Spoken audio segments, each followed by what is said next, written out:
Čaute ľudia, vítam vás tu Ľuďko.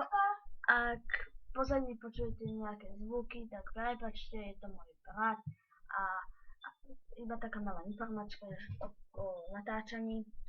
Budem stále natáčať, ale teraz si idem povedať čo. Takže to bude z Sims 4. Z Sims 3 chcem skončiť, lebo fakt našiel som si kúpil z Sims 4. Je to fakt lepšie o mnoho, tak jak trojka. Tak budeme Sims 4 natáčať. Potom budeme natáčať Minecraft, Futurecraft a ešte Eder. A môj svet!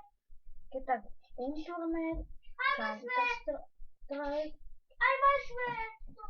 No, tak brat chce, aby aj jeho svet, tak uvidíme. A potom keď tak Minecraft, parkour mapy, keď tak nejaké, keď tak s kamošami Skywars a tak.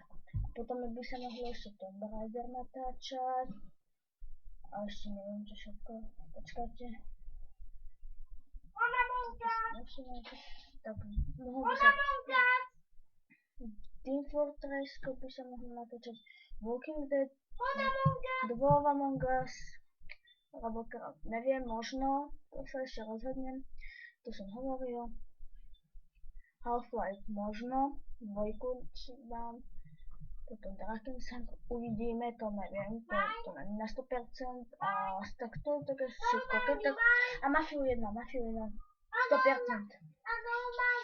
No, povedal som.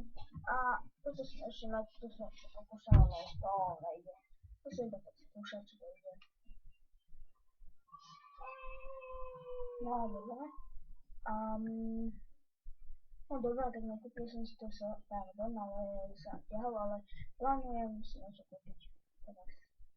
Len teraz to nechcem moc kupovať, aj vám poviem prečo. Budem mať nový počítač. Tak teraz kúpim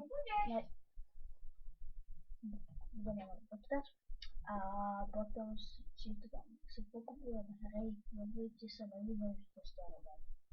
A keď tak spravím možno aj nejaké tutoriál na nejakú dobrú hru.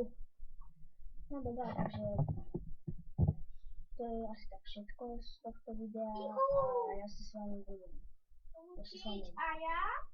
lúčim, vás pozdravuje a majte sa A ja sa s vami to robí aj tvoj, tak majte sa super, čau.